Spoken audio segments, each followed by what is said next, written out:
No cuento esto para que me crean, sino para sacármelo del cuerpo. Hay recuerdos que se quedan pegados como el olor a gasolina en la ropa, por más que te talles las manos. Esto pasó en 2019, cuando yo trabajaba como auxiliar de laboratorio en Monterrey y mi prima Carla estudiaba en Saltillo. Ese fin de semana íbamos a Matamoros, porque una tía nos prestó su casa para despejarnos de todo. Era un viaje sencillo, de esos que haces 1000 veces en el norte, con el mapa memorizado, el aire seco y la carretera estirándose como una cinta negra bajo la noche. Salimos tarde, casi a las 9:30, porque yo había salido de turno y Carla insistió en pasar por unos snacks para el camino. Traíamos música bajita, el celular cargándose, el tanque a poco más de la mitad. Nada raro. Lo raro empezó cuando, ya en una parte donde el camino se siente más solo, nos dimos cuenta de que el aire del coche olía diferente. No era el olor normal del viaje. Era un olor fuerte, fresco, como gasolina recién derramada.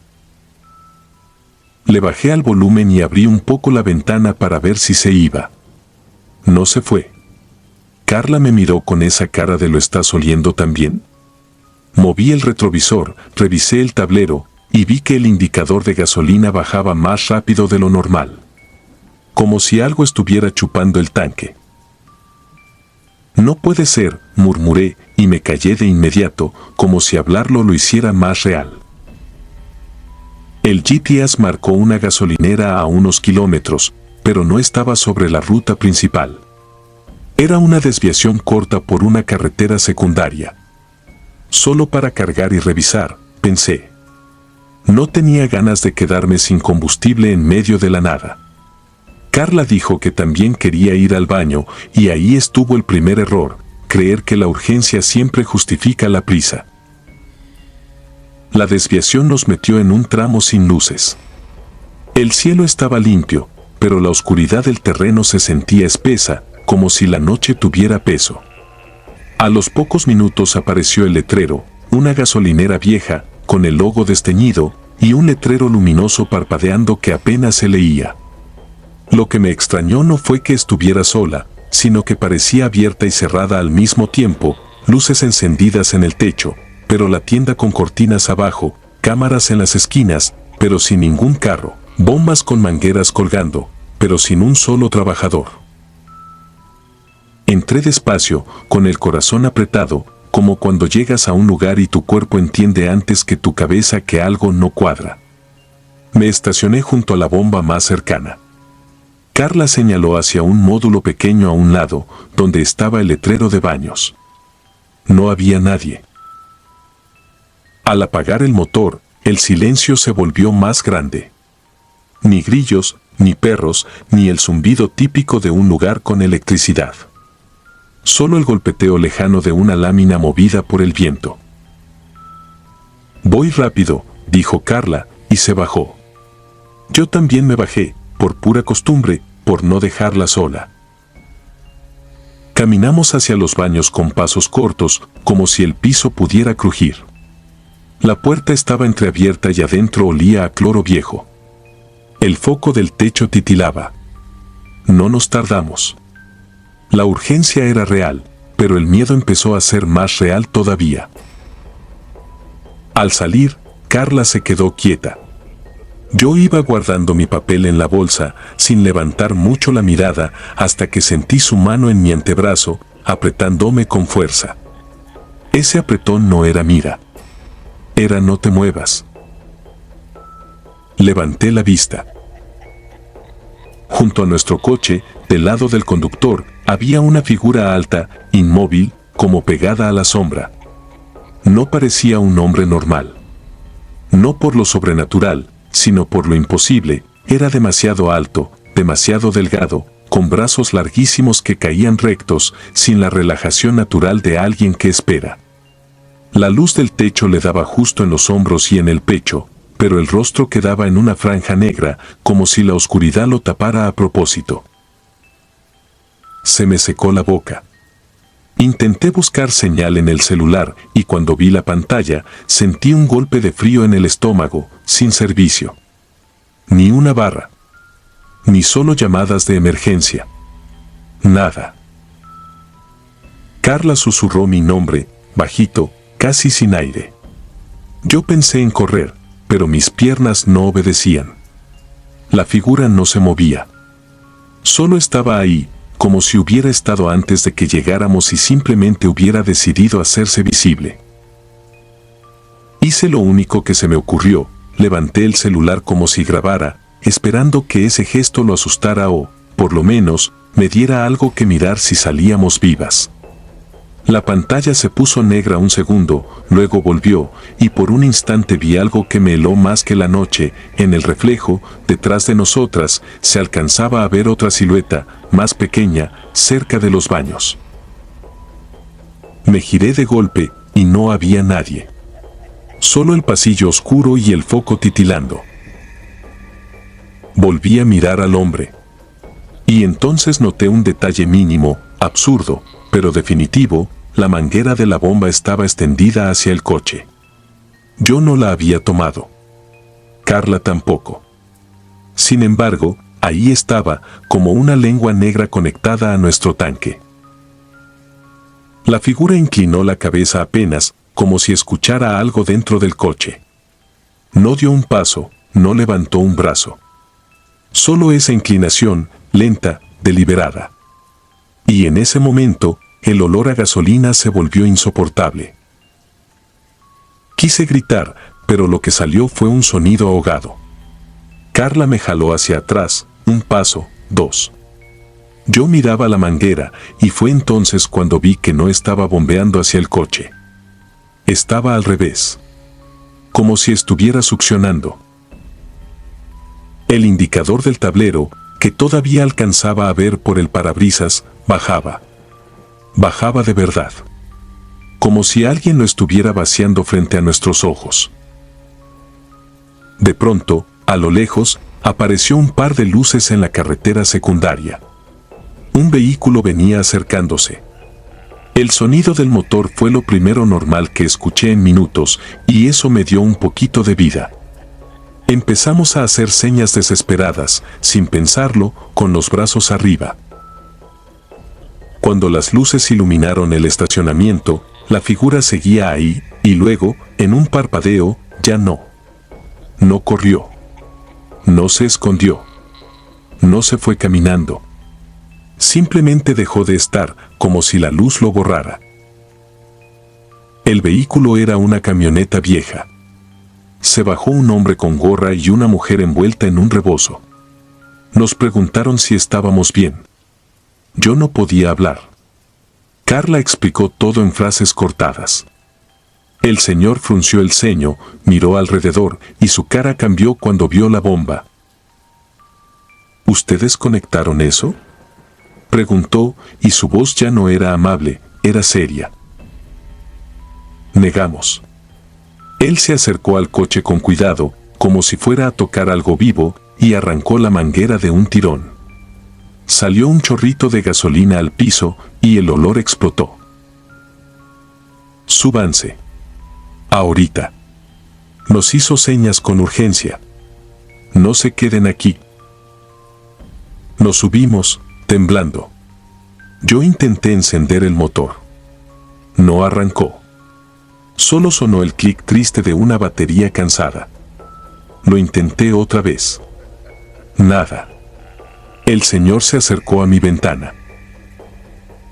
«No tienes gasolina», dijo, con una certeza que me dio ganas de vomitar. «Te la vaciaron». Mi mente se negó. Habíamos llegado con medio tanque. No podía estar en cero. Pero el tablero lo marcaba, y la realidad no negocia con el miedo. El señor sacó una garrafa de su camioneta, nos echó un poco, apenas lo suficiente, y me ordenó que no apagara el coche por nada del mundo. Cuando por fin arrancó, el sonido del motor me pareció el sonido más hermoso que había escuchado en mi vida. Nos escoltaron hasta reincorporarnos a la carretera principal. Yo manejaba con las manos adormecidas, mirando cada sombra, cada señal, cada reflejo del vidrio. Carla iba en silencio, apretando el cinturón, como si eso pudiera mantenerla en el mundo. A los 10 minutos, mi celular recuperó señal. Entraron notificaciones de golpe, como si el teléfono hubiera estado aguantando la respiración. Esa noche llegamos a Matamoros, sí. Y tratamos de dormir, también. No lo logramos. Porque lo verdaderamente impactante no fue la figura. Fue lo que encontramos al día siguiente, cuando mi tía, extrañada por nuestra cara, nos pidió la ubicación exacta de la gasolinera para reportarla. La buscamos en el mapa con calma, con señal, con luz de día. No existía. Ni en GPS, ni en Google, ni en registros. La desviación sí aparecía, la carretera secundaria sí estaba, pero en el lugar donde debió estar la gasolinera solo se veía un terreno vacío, puro monte. A veces pienso que lo que vimos no era un asaltante, ni un loco, ni una leyenda de carretera. Pienso que era algo que se alimenta de lo mismo que te permite avanzar, combustible, energía, impulso. Que te detiene en el punto exacto donde estás más sola.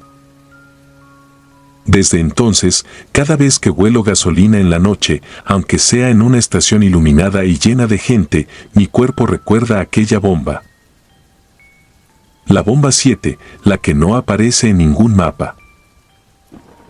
Y me dan ganas de llorar sin saber por qué, como si una parte de mí siguiera allá, parada frente a la oscuridad, esperando que vuelvan a apagarse las luces.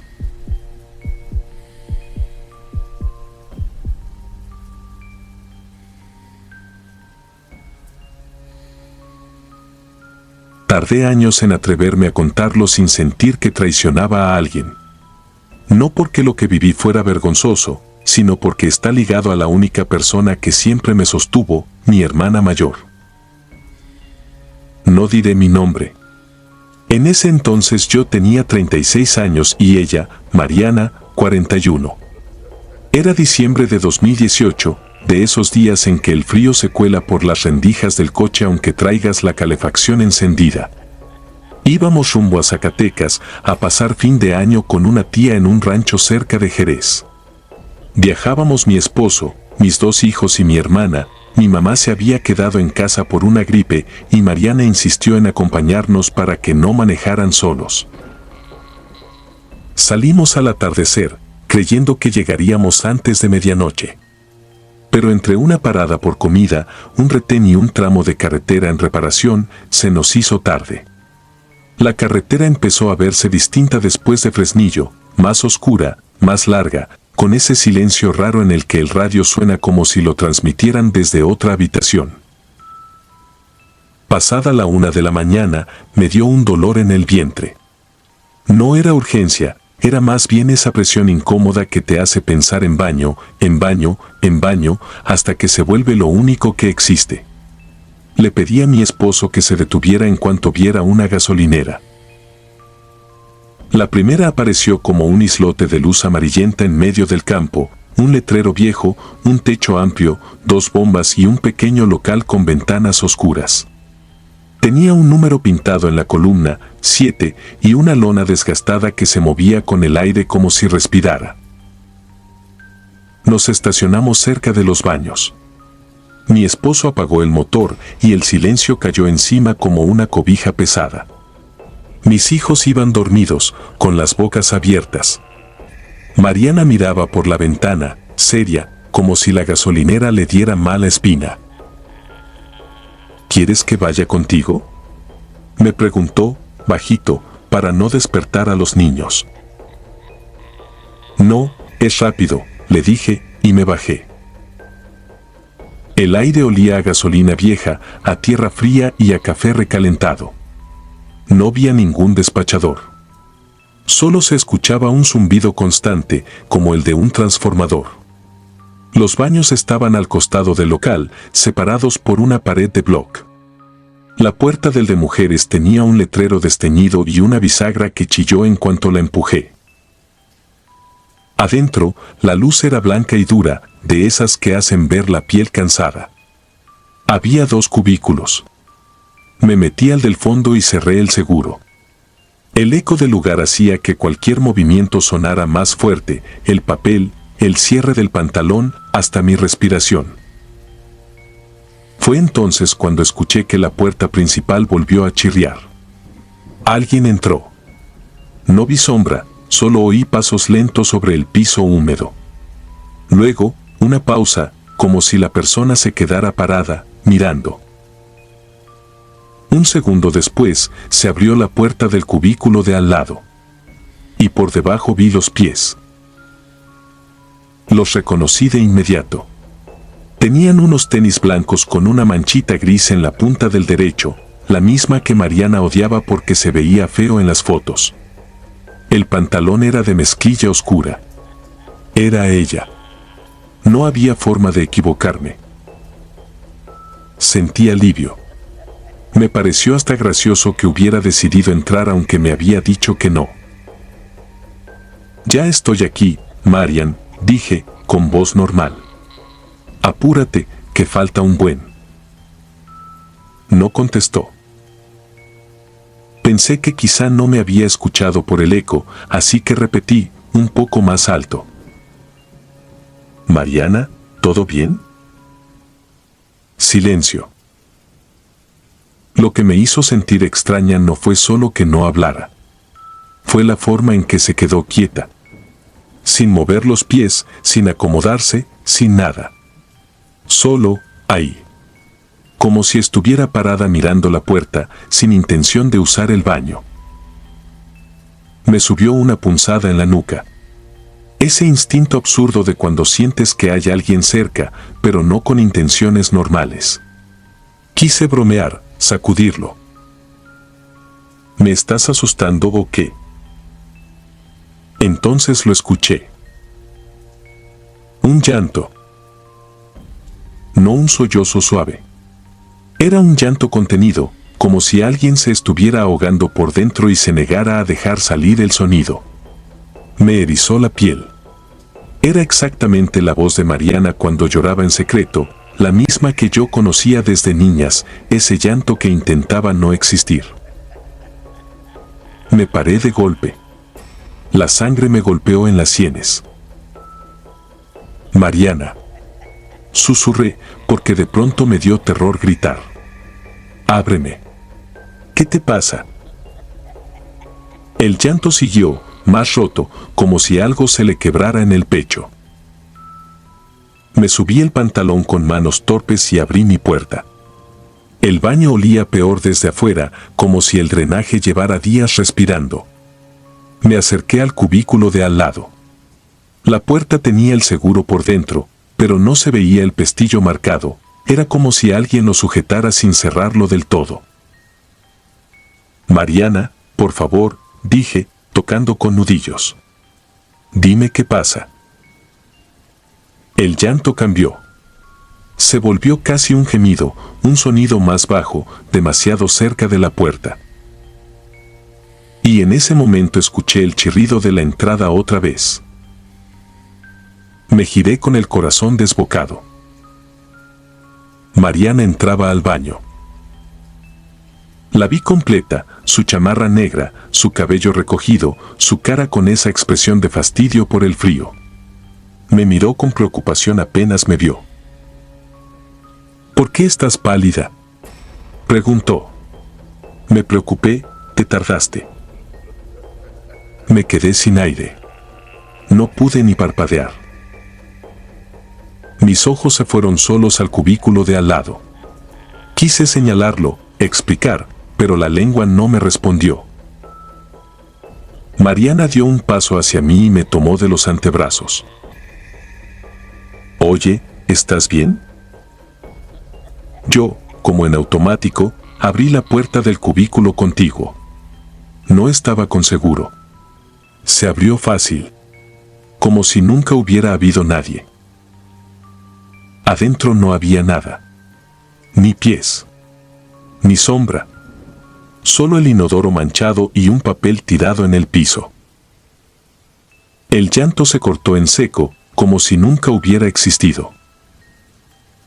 Sentí el vacío en el estómago, esa certeza horrible de que acabas de ver algo que no deberías haber visto. Tomé a Mariana del brazo y la jalé hacia afuera sin explicaciones. Ella se dejó llevar, confundida.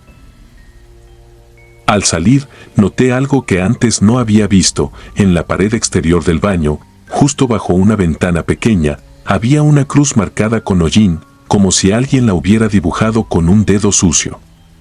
Y más abajo, pegado al bloc, un ramo de flores secas, amarrado con hilo rojo. Corrimos al coche. Mi esposo levantó la vista, extrañado. Yo apenas pude decir: arranca. Ahorita te explico, pero arranca. Nos alejamos y las luces de la gasolinera se hicieron pequeñas en el retrovisor. Vi, por un segundo, una figura cerca de la bomba 7. No se movía.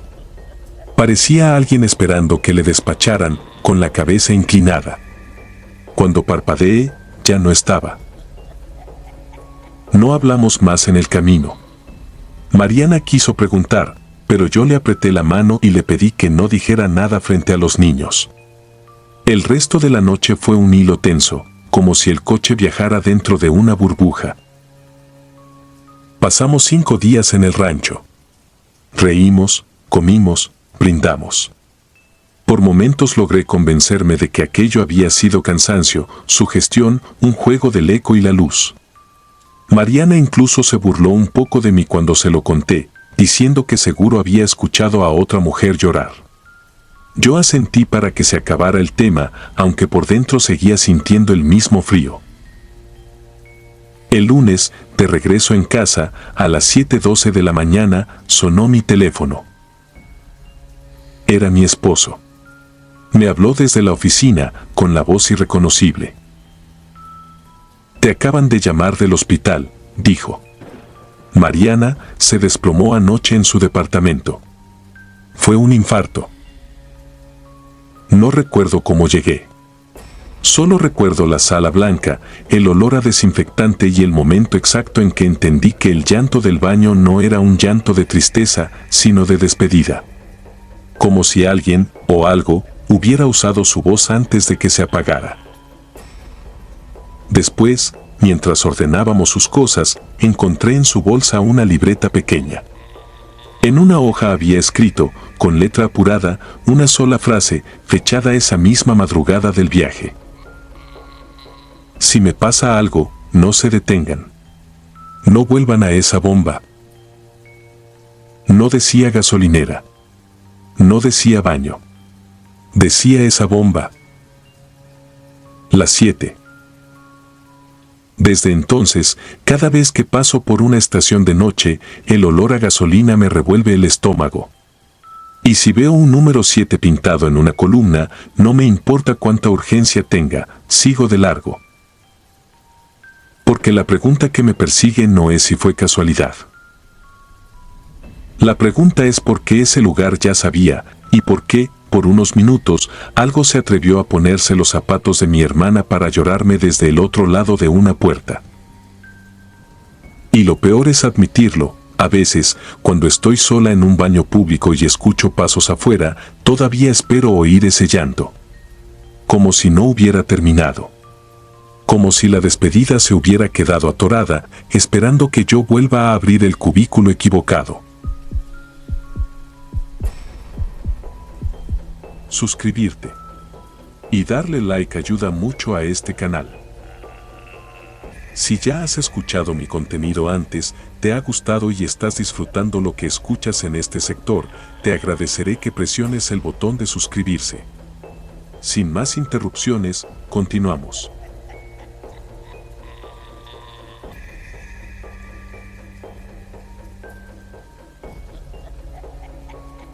No sé por qué tardé tanto en contar esto, quizá porque en cuanto lo digo en voz alta se vuelve más real, y yo ya hice demasiado esfuerzo por convencerme de que aquello fue una simple noche mala.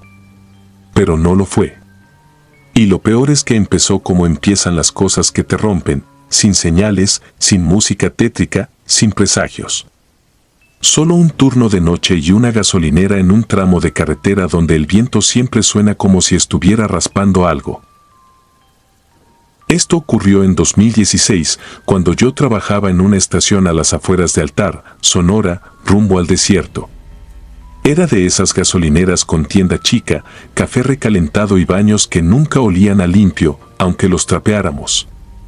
Yo era cajero nocturno.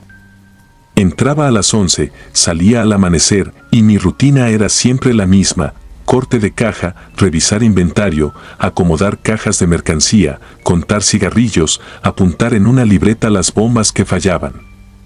El tipo de trabajo que no te asusta hasta que aprendes que la carretera tiene su propia vida. En ese entonces yo no era creyente de nada. Ni fantasmas, ni brujas, ni energías. Había visto peleas, intentos de robo, clientes que llegaban borrachos y querían pagar con monedas pegajosas. Pero lo paranormal, para mí, era cosa de historias de internet. Hasta esa madrugada. Me acuerdo bien porque era martes, y los martes casi nunca llegaba gente después de la 1. A eso de las 12:30, la tienda estaba vacía. Afuera solo se escuchaba el zumbido de los anuncios y el golpe seco de la manguera cuando el viento la movía. Yo estaba en la caja, sumando unos recibos, esperando a mi compañero, Rubén, que siempre llegaba tarde para ayudarme a bajar unas cajas de refresco que habían dejado en la bodega. Entonces sonó la campana de la puerta. Ese tintín que se te mete en la nuca cuando no esperas a nadie. Al principio ni levanté la mirada, pensé que era Rubén. Pero el aire se me puso raro, como si de pronto hubiera entrado humedad en pleno desierto. Miré hacia la entrada y vi a una niña. Tendría unos 8 o 9 años. Vestido rosa, pero no de ese rosa bonito, sino rosa sucio, como si hubiera rodado por el suelo. Traía el cabello pegado a la cara y en los pies solo un zapato. El otro pie estaba descalzo y manchado, como si hubiera caminado por tierra caliente. Lo que más me inquietó no fue verla, sino la lógica inmediata: ¿de dónde salió? No había coches en las bombas, no había luces acercándose por la carretera, no había nada. Era como si la hubiera escupido la oscuridad. Me levanté rápido y me asomé por el ventanal, buscando a un adulto, a un vehículo, a alguien que me explicara la escena. Nada. Ni una silueta. Ni siquiera el reflejo de unos faros. La niña caminó despacio hacia mí, sin prisa, sin correr. Tenía los labios resecos y los ojos demasiado abiertos. «Señor», me dijo, «¿me puede llevar a mi casa? Estoy perdida». No lo dijo llorando. Lo dijo como quien repite una frase que le enseñaron. Eso me dio mala espina. Le pregunté su nombre, le pregunté dónde vivía, le pregunté por sus papás. Ella solo movió la cabeza, muy lento, de un lado a otro. Encogió los hombros como si la pregunta le pesara. Le dije que se quedara ahí, que iba a llamar al 911. Señalé el teléfono junto a la caja. Ella asintió y se quedó parada a un lado de la puerta, pegada al vidrio, como si le diera miedo entrar más. Mientras caminaba al teléfono, escuché otra vez la campana. Volteé creyendo que la niña había salido, pero era Rubén, entrando con su uniforme a medio abotonar, como si acabara de despertar. «¿Qué onda?», me dijo, bostezando. Lo primero que hice fue señalar hacia la entrada, ya con esa urgencia que te entra cuando sientes que algo está mal. «Voy a llamar a emergencias», le dije. «Llegó una niña perdida». Rubén frunció el ceño y giró la cabeza hacia donde yo señalaba. «¿Cuál niña?». Sentí un golpe en el estómago. Me acerqué al estante que desde la caja me tapaba el ángulo de la entrada. Di 2 pasos. Me asomé. No había nadie. Ni en la puerta, ni afuera, ni junto a las bombas. Solo el reflejo de mi cara pálida en el vidrio y el desierto inmóvil. Salí a revisar. Rodeé el edificio, abrí el baño, miré detrás de las máquinas de hielo, en el pasillo de botanas, en la bodega. Nada. Rubén me seguía, pero no con prisa, sino con esa mirada de ya se sugestiona. Te juro que estaba aquí, le dije, y me escuché cómo suenan los locos cuando se defienden.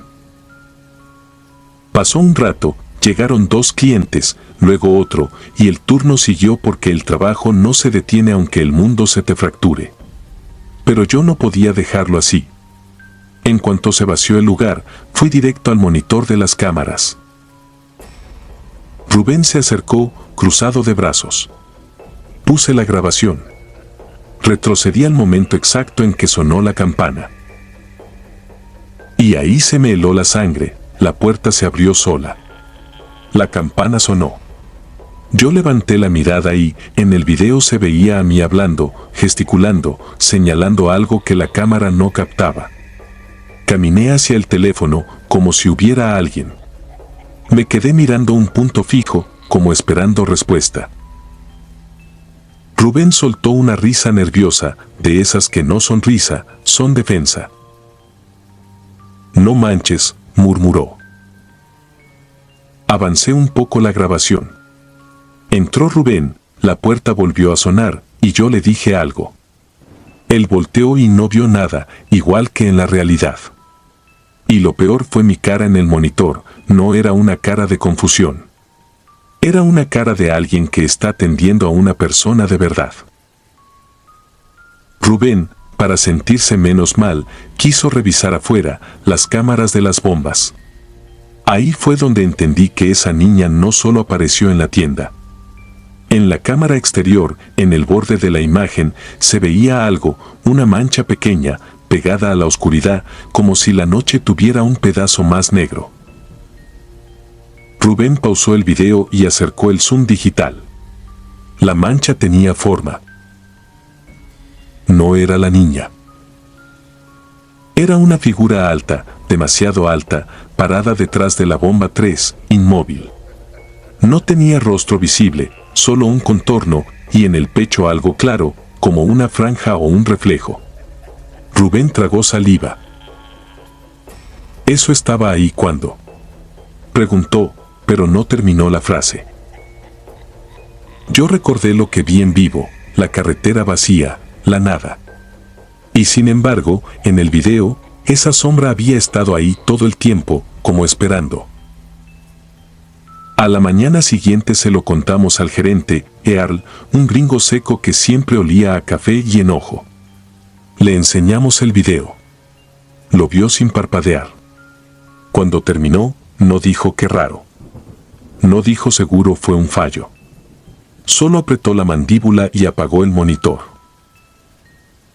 De esto no se habla, dijo. Y los videos se borran. Rubén, que había grabado la pantalla con su celular, lo confesó sin pensar. Earl se le fue encima como si hubiera admitido un crimen. Bórralo, le ordenó. Si eso llega a internet, se acabó el trabajo para ustedes, ¿entendieron? Yo debería haberme indignado, pero en ese momento el trabajo era lo de menos. Yo quería una explicación. Una lógica. Algo que encajara. No la hubo. Lo único que conseguí, semanas después, fue un dato que me dejó peor. Un camionero frecuente, de esos que paran por cigarrillos y baño, me escuchó hablar del tema sin querer. Se quedó serio y me preguntó si la niña traía vestido rosa y un zapato. Se lo describí. Él solo bajó la mirada y dijo que, años atrás, en ese tramo, una familia se volcó. Que la niña salió disparada, que no la encontraron de inmediato, que la buscaron con lámparas entre matorrales. Y que cuando por fin la hallaron, ya no tenía un zapato. No me dio nombres. No me dio fecha exacta. Solo me dijo algo que todavía me pesa, que los que mueren en la carretera no siempre entienden que se fueron, y que a veces regresan al último lugar donde vieron una luz encendida. Yo renuncié al poco tiempo. No por la niña. Por lo otro. Porque después de esa noche, la bomba 3 empezó a fallar más seguido. Y cada vez que fallaba, la cámara exterior registraba lo mismo, una sombra inmóvil en el mismo lugar, como si se alimentara de la luz intermitente. Y porque una madrugada, al cerrar la tienda, escuché la campana de la puerta una sola vez, aunque yo ya tenía el seguro puesto. No abrí. No miré. Solo me quedé quieto, con las llaves temblándome en la mano, rezando por primera vez en mi vida y escuchando, del otro lado del vidrio, una voz bajita que decía: «Señor, ¿me puede llevar a mi casa? Estoy perdida». Y supe, con un terror frío y definitivo, que esa niña nunca había venido sola.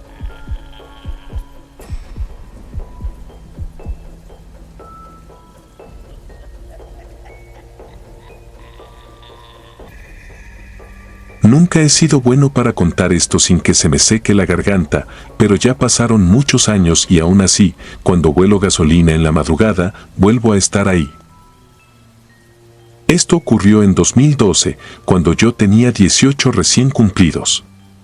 Vivía en las afueras de Ciudad Victoria, Tamaulipas, y trabajaba en una gasolinera que estaba casi pegada a la carretera, donde la ciudad se empieza a deshilachar y ya solo quedan talleres, lotes baldíos y anuncios viejos mordidos por el sol.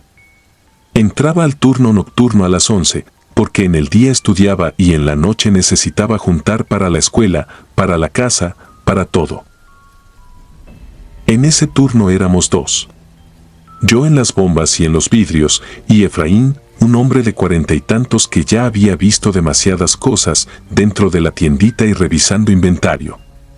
Él era de esos que no se asustan fácil, pero tampoco se confían. Tenía la maña de voltear cada cierto tiempo hacia el borde oscuro del terreno, como si esperara que algo saliera caminando desde los matorrales. Esa noche estuvo rara desde antes. No por fantasmas, sino por el silencio. Hay noches con grillos, con camiones, con música a lo lejos. Esa no, a eso de las 3 de la mañana, la carretera se quedó como una cinta negra sin tráfico y el aire traía un olor a tierra húmeda, como si hubiera llovido lejos. Eran más o menos las 3:33 cuando vi las luces entrar despacio. Un coche gris, de esos sedanes viejos que parecen no tener marca. Lo raro no fue el coche, sino la forma de llegar, sin prisa y sin ruido, como si el motor estuviera apagado y viniera empujado por la misma oscuridad. Se estacionó en la bomba más alejada, la que casi nadie usa porque queda más cerca del borde del terreno. Me acerqué con la manguera y hasta entonces noté los vidrios polarizados, demasiado, como si no quisieran que el mundo viera adentro. La ventana del conductor bajó apenas un poco, suficiente para que saliera una voz de mujer. «Lléname el tanque, por favor». No era una señora mayor. Era joven, quizá de 30. Llevaba el cabello recogido, la cara pálida y una sonrisa que se sostenía demasiado, como pintada. Me dio la impresión de que estaba maquillada, pero de una forma antigua, con polvo que no le correspondía a la hora ni al lugar. Mientras abría la tapa del tanque, noté movimiento en el asiento trasero. No vi una persona, pero sí el vaivén de algo, como cuando alguien inquieto cambia de postura. «Traigo a mi niño atrás», dijo. «Voy a entrar por algo. ¿Me lo cuidas tantito?». La pregunta no venía con miedo ni con urgencia, venía con una confianza extraña, como si yo fuera parte del plan. Yo, por puro reflejo y por costumbre de atender bien a la gente, asentí. Ella bajó y caminó hacia la tiendita.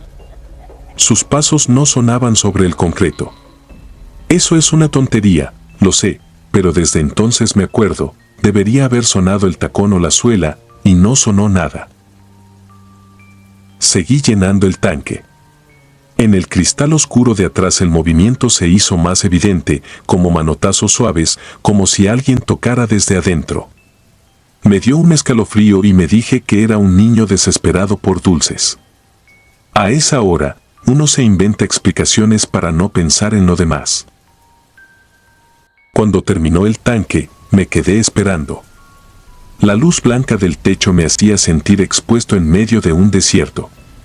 Fue entonces cuando noté otra cosa: el coche tenía tierra pegada en las salpicaderas, pero no tierra de carretera, sino lodo seco, con hojitas, como si hubiera estado metido en un camino de monte. Y en el borde de la cajuela, apenas visible, había una mancha oscura que no quise identificar. La mujer tardó más de lo normal.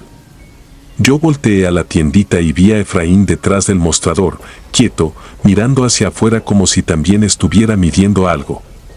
No dijo nada, pero levantó las cejas un segundo, una pregunta muda. Yo hice un gesto mínimo, como diciendo todo bien. Por fin, la mujer salió con una bolsa de frituras y otra de dulces. Venía sonriendo igual.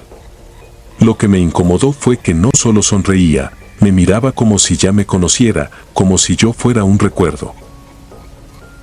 Me pagó sin regatear y me dejó una propina que, para un turno nocturno, era demasiado. Luego se inclinó hacia mí, sin bajar la sonrisa. Gracias por cuidarlo. Él se pone nervioso cuando hay gente nueva. Ahí me ganó la curiosidad, o el miedo, no sé. Le pregunté, con la voz más normal que pude. ¿Todo bien con el niño? Ella asintió, y con una suavidad que parecía ensayo, señaló el asiento de atrás. Mira, saluda. Dile que ya nos vamos. Entonces, con una calma de alguien que abre una ventana en una tarde cualquiera, bajó el vidrio trasero. Lo que vino fue un niño. Era un cuerpo sentado, pero no como una persona viva, sino como una cosa acomodada. Un adolescente, flaco hasta lo imposible, con la piel pegada a los huesos. Tenía una gorra puesta, y la gorra le quedaba grande, como si la cabeza ya no llenara nada. Los ojos no eran ojos. Eran dos cavidades oscuras que parecían mirarme desde adentro del cráneo. La boca estaba entreabierta, como si hubiera intentado decir algo y se hubiera quedado en el intento para siempre. No olía a nada. Eso fue lo peor. Yo esperaba el golpe del olor, la confirmación. No hubo. Solo un aire frío que me raspó la nariz, como cuando abres un refrigerador vacío. Me quedé parado, con la manguera todavía en la mano, incapaz de moverme. Sentí que las piernas se me aflojaban y que el corazón se me iba a salir por la garganta. La mujer, en cambio, lo miró con ternura real, como una madre viendo a su hijo dormido. ¿Ves?, me dijo. Se portó bien. Subió el vidrio con un botón. El cadáver desapareció detrás del cristal oscuro como si nunca hubiera estado ahí. Enseguida encendió el coche. Antes de irse, me regaló una última sonrisa. No te asustes, dijo. Él solo quiere volver a casa. Y se fue. No arrancó rápido. Salió despacio, como había llegado, y en segundos el coche se tragó la carretera negra. Yo seguía sin respirar bien. Efraín ya estaba junto a mí, sujetándome del brazo. No sé qué cara traía, pero él me sacudió una vez, fuerte, y ahí reaccioné. Le conté, atropellado, con palabras rotas. Él no me contradijo ni me llamó exagerado. Simplemente sacó su teléfono y marcó. Cuando llegaron los de la patrulla, no fue como en las películas. No hubo sirenas espectaculares. Llegaron con flojera y con sueño, hasta que Efraín les dijo algo al oído y vi cómo les cambió la cara. Me hicieron repetir la descripción del coche 3 veces. Me preguntaron la hora exacta. Me preguntaron si vi placa. No vi nada. Solo recuerdo ese número en el reloj digital sobre la caja, marcando 3:33, como si el tiempo se hubiera encaprichado. Esa madrugada no dormí. A la tarde siguiente, Efraín fue a verme a mi casa. No traía uniforme, traía una camisa cualquiera, pero traía en la mirada la misma tensión de la noche anterior. Me dijo que lo habían llamado de la fiscalía, que el coche coincidía con uno buscado en otro estado, que una familia llevaba semanas reportando desaparecida a una mujer con problemas después de perder a su hijo adolescente, que sospechaban que lo había desenterrado del panteón o que nunca lo había enterrado, que lo cargaba con ella porque estaba convencida de que todavía respiraba. Lo que no me dijo la fiscalía, pero me lo dijo Efraín en voz baja, como si aún nos escucharan, fue lo último. Encontraron el coche esa misma noche, abandonado cerca de una brecha. Adentro estaban las bolsas de dulces, intactas. En el asiento trasero estaba el cuerpo, acomodado con cuidado, con la gorra puesta. En el asiento del conductor había marcas de manos en el volante, pero no había rastro de ella. Ni huellas, ni sangre, ni señales de que hubiera bajado por la puerta. Como si la carretera se la hubiera tragado a ella también, en silencio. Yo dejé ese trabajo al día siguiente. Dije que era por la escuela, por cansancio, por lo que fuera. La verdad es que ya no soportaba ver un coche con vidrios oscuros sin pensar que, detrás, alguien podía estar moviéndose, esperando que yo lo cuidara tantito. Hoy tengo más de 30. Ya no paso por gasolineras de carretera de madrugada, a menos que sea inevitable. Y cuando veo una madre con un niño dormido en el asiento de atrás, me quedo mirando un segundo de más, buscando el movimiento que no debería estar ahí. Porque a veces, lo peor no es ver un muerto. Lo peor es ver a alguien sonriéndote con ternura, mientras te lo presenta como si siguiera vivo.